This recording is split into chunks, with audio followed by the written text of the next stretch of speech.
Welcome to பெரியம்மா சமையல். வாங்க இன்னைக்கு நம்ம இந்த இட்லியை வச்சு ஒரு நைட் டின்னர் பண்ணலாம். குழந்தைகளுக்கு ஸ்கூல் விட்டு வந்த உடனே நம்ம சாயந்தரம் நைட்டு படுக்க போகும்போது தோசை இட்லினா ரொம்ப போர் அடிச்சிரும். அதனால பிள்ளைகளுக்கு ஒரு டிஃப்ரெண்ட்டான அதை செஞ்சு கொடுத்தோம்னா விரும்பி சாப்பிடுவாங்க. இது ரொம்ப டேஸ்ட்டாகவும் இருக்கும். அதனால நான் இன்னைக்கு இந்த மாதிரி செஞ்சு காட்டுறேன். என்ன நான் பார்த்துக்கலாம். இட்லி 4 எடுத்து வச்சுருக்கேன். அதுக்கு கோஸு சும்மா தேவையான அளவு கொஞ்சம் தான் அரிஞ்சு வச்சுருக்கேன். ஒரு 6-7 பீன்ஸு அரிஞ்சு வச்சுருக்கோம். குடமிளகா கொஞ்சம் அரிஞ்சு வச்சுருக்கோம். கேரட்டில் பாதி தான் கட் பண்ணி வச்சுருக்கேன். உங்களுக்கு எவ்வளோ தேவையோ அந்த அளவு போட்டுக்கலாம். பெரிய வெங்காயம் 1 கட் பண்ணி வச்சுருக்கோம். கொத்தமல்லி தழை நம்ம கொஞ்சம் தேவையான அளவு கட் பண்ணி வச்சுருக்கோம். இது மிளகுத்தூள் இதுக்கு வேறு எதுவும் சேர்க்கலாம். நம்ம காரத்துக்கு மிளகுத்தூள், ஜீரகத்தூள் 1/2 ஸ்பூனு, இது கரம் மசாலா தூள் ஒரு 1/2 ஸ்பூன் அளவுக்கு, தனி மிளகாத்தூள் 1/2 ஸ்பூனு, 2 முட்டை எடுத்து வச்சுருக்கோம். ஏன்னா வேறு எந்த மசாலா நம்ம சேர்க்கலை. அதனால இதை வச்சு நம்ம குழந்தை விரும்பி சாப்பிடுவாங்க. இந்த மாதிரி செஞ்சு கொடுக்கலாம். இப்போ எப்படி செய்யணும்னு நான் காட்டுறேன். இந்த இட்லியை பொடி பொடியாக நம்ம கட் பண்ணி வச்சுக்கலாம். அதேமாதிரி நீங்கள் மினி இட்லி இருந்தாலும் ஊற்றிக்கிடலாம். அப்படி இல்லைன்னா இந்த மாதிரி பெரிய இட்லி ஊற்றினோம்னா பொடியாக கட் பண்ணி அதை நம்ம கட் பண்ணிவிட்டு செஞ்சு காட்டுறேன் உங்களுக்கு எப்படின்னு. இந்த மாதிரி நம்ம நல்லா ஆறிடுச்சு இட்லி ஊற்றி. இதே பழைய இட்லியாக இருந்தாலும் நல்லாயிருக்கும். நீங்கள் நைட்டு ஊற்றி வச்சுட்டு காலைல ஊற்றி வச்சு நைட் செஞ்சாலும் நல்லாயிருக்கும். அந்த மாதிரியும் நல்லாயிருக்கும். இப்போ இதை நம்ம இப்படி நல்லா பொடியாக எல்லா இட்லியுமே நம்ம கட் பண்ணி எடுத்துக்கலாம். கட் பண்ணி எல்லா இட்லியுமே கட் பண்ணிக்கிறோம். இப்போ எடுத்துகிட்டு உங்களுக்கு செய்யும்போது எப்படின்னு காட்டுறேன். இப்போ இட்லியை நம்ம கட் பண்ணிக்கிட்டோம். இப்போ எண்ணெய் ஊற்றிக்கலாம். எண்ணெய் காய் வதங்குற அளவுக்கு ஊற்றிக்கலாம். ரொம்ப தேவையில்லை, காய் வதங்குற அளவுக்கு ஊற்றினா போதும். எண்ணெய் நல்லா காஞ்சிருச்சு. 2-3 பெருஞ்சீரகம் போட்டுக்கலாம். லைட்டாக போட்டுக்கிட்டோமா இப்போ ஆனியன் சேர்த்துக்கலாம்.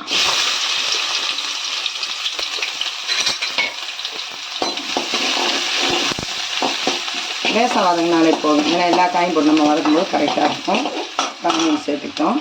இப்போ பீன்ஸு சேர்த்துட்டு கோஸையும் சேர்த்துக்கலாம்.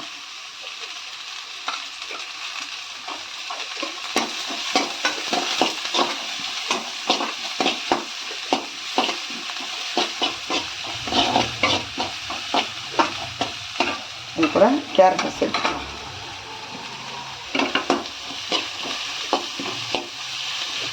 ரொம்ப வதங்க வேணாம். காய் 3 பாதிமாக வதங்கினா போதும். நல்லா வதங்கினா டேஸ்ட் இருக்காது.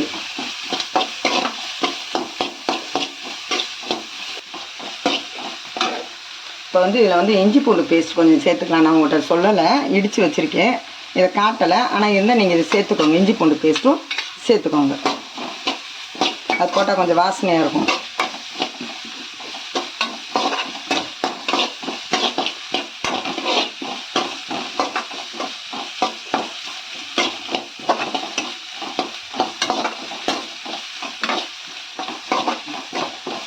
கூட இதை போட்டுக்கலாம்.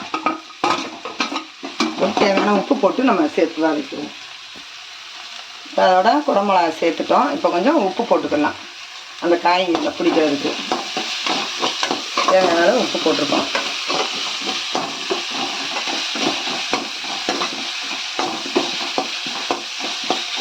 ரெண்டு நிமிஷம் நல்லா வதக்கிக்கலாம். இப்போ இந்த மசாலா எல்லாத்தையுமே சேர்த்துக்கிறேன்.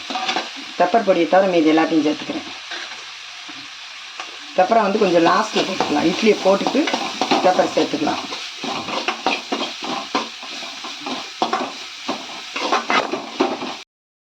சாஸ் சேர்க்க வேண்டாம். இந்த மாதிரி இயற்கையாக நம்ம சேர்த்து கொடுப்போம். இப்போ முட்டை சேர்த்துக்கிறோம். அதில்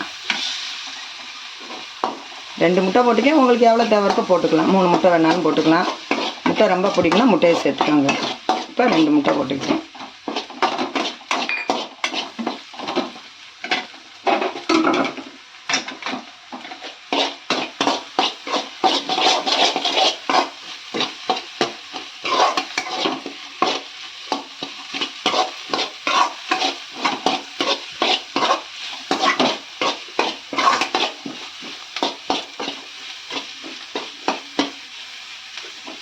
இந்த மாதிரி வரும்போது நம்ம இட்லியும் சேர்த்துக்கலாம். ஏன்னா பாதியமாக முட்டை வெந்திருக்கு.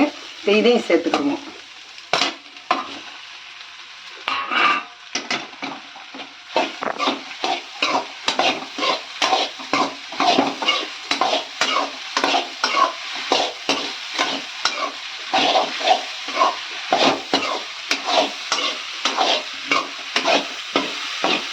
இப்போ வந்து பெப்பர் சேர்த்துக்கலாம்.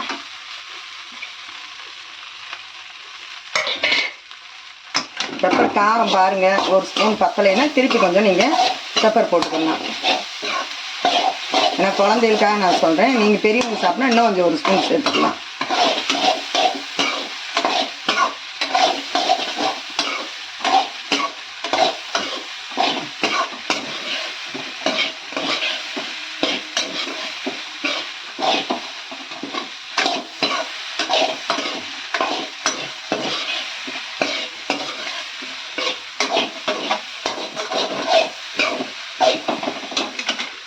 அந்த இட்லியில் மசால் சேரனால நம்ம லைட்டாக ஒரு 2 நிமிஷம் மூடி வச்சுக்கிறோம். அப்போ தான் அந்த மசாலாலாம் போய் இட்லியில் சேரும். ஏன்னா உடனே நம்ம இது பண்ண வேண்டாம். ஒரு மூடி போட்டு ஒரு 2 நிமிஷம் மட்டும். இப்போ நம்ம மல்லித்தலை தூவிக்கலாம். வாவ், சூப்பராக இருக்கு இட்லி.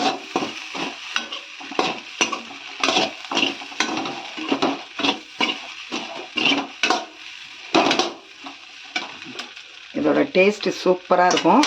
நீங்கள் வீட்டில் இதை மறக்காமல் பிள்ளைகளுக்காக செஞ்சு கொடுங்க.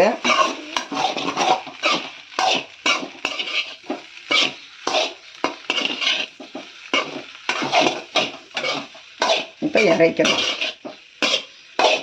ரெடி ஆயிடுச்சு இட்லி. இப்போ ரெடி ஆயிடுச்சு. நம்ம எடுத்து ஹாட் பாக்ஸில் எடுத்து வச்சுட்டோம். இதை நீங்கள் வீட்டில் ட்ரை பண்ணி பார்த்து குழந்தைகளுக்கு கொடுத்து ரொம்ப சந்தோஷப்படுங்க.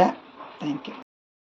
நீங்களும் உங்கள் வீட்டில் இதை ட்ரை பண்ணி பாருங்கள். மறக்காமல் இந்த வீடியோவுக்கு ஒரு லைக் போட்டுருங்க. பெரியம்மா சமையலுக்கு சப்ஸ்கிரைப் பண்ணிடுங்க.